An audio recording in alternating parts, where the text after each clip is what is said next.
Hi and welcome back. I'm Joaquin. This is Art of the CV. And today, the title of today's little chat is Before and After the Interview. So, if you just want to optimize your CV or resume, it's pretty straightforward.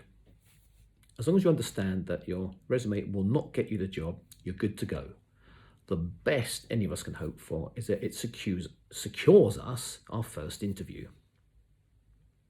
Nowadays, however, we're increasingly seeing the importance of knowing your why, whether you're an individual or a corporate entity. Knowing your why makes it easier for people to understand you and thus relate to you. Or not, as the case may be, but at least they'll be making an informed decision based on knowing rather than guessing. I don't know about you, but that's perfectly fine by me. After all, we can't please everyone, can we? The why can operate at any level of decision making. So for now, as we're focusing on the CV and its function, let's jump forward to that time immediately after the interview. Even if a particular job application does not progress, learning from failure is valuable, absolutely, even essential. Otherwise, none of us will be walking now. But failing to learn from failure is failure and a completely wasted opportunity.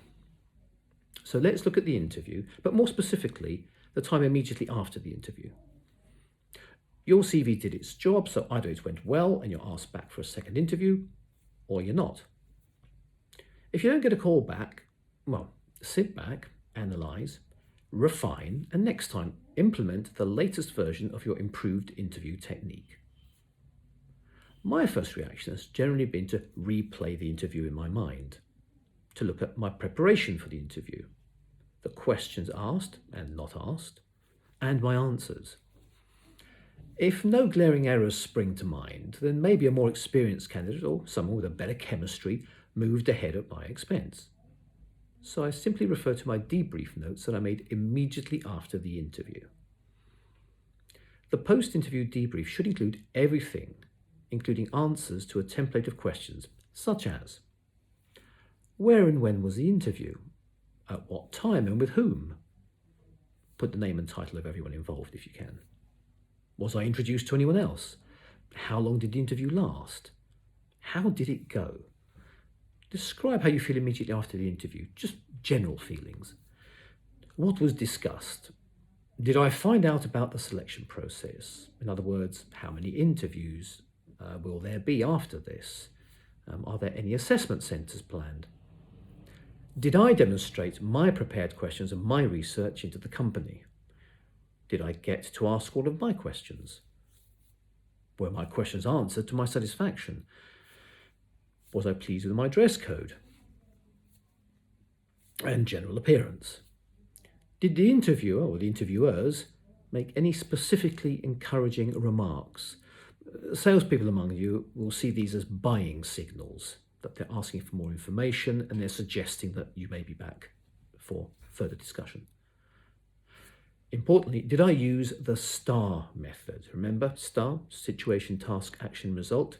It takes practice, but it's well worthwhile. Promise you that. Did I get stumped by any questions? It can happen. Now, of course, you can add to this list. The more comprehensive you make it, the better it'll serve you. Waiting even a day means lost information, so please record this as soon as possible after your interview. The interview. Well, interviews are actually a two-way process. We know this, but all too often we forget this. So, did I get all my questions answered? How strong were the examples of achievements that I gave? Did I manage the interview, or was I reacting all the time, following the interviewer's lead? What did I learn about the company's culture from the interviewer? Do I think this is somewhere I would actually enjoy working? How sensitive am I to my physical environment? Almost everyone doesn't think about this, but people do sense it.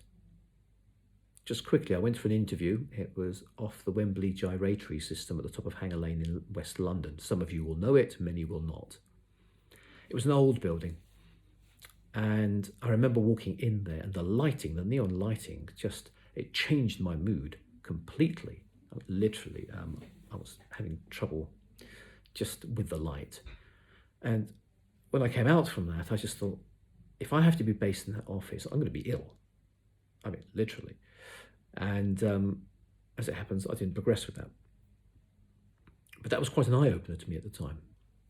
So, just food for thought.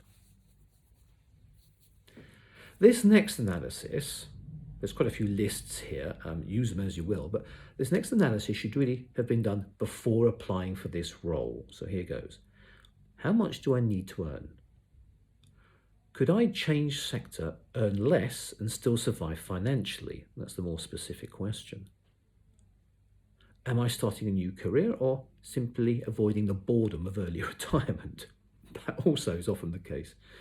Am I staying in my familiar sector? Am I aware that changing sectors could damage my career if it's a career I'm still after? Why have I chosen these functions such as sales, marketing, advertising, finance, human resources? The list goes on. Are my skills so easily transferable that sector choice doesn't actually matter? Now bear in mind, it may not matter to me. It may matter if I'm looking to continue a career and other people are looking at it and having trouble reconciling why the sudden change in sector. I don't get it. People won't always understand. Do I satisfy all the essential criteria and or the desirable criteria listed in the advertisement? Do I know anyone in that sector or even in that company? Can I use LinkedIn to get an edge by connecting with someone from that sector or company? Last but not least, for whom am I doing this? Me? My partner maybe? My kids? My ego? Again, it's your why.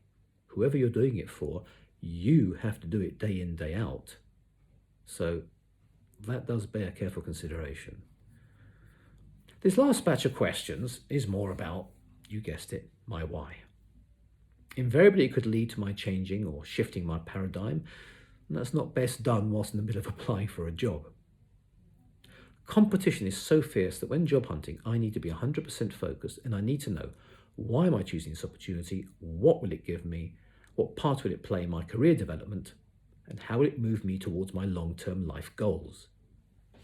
Clarity is essential as this forms part of my why. If all my choices serve my why, then my journey will be all the more purposeful for having that focus, and others will pick up on that positive energy.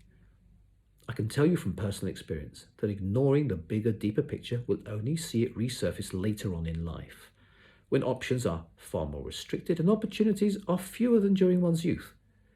That said, it's better late than never. So this is my recommendation.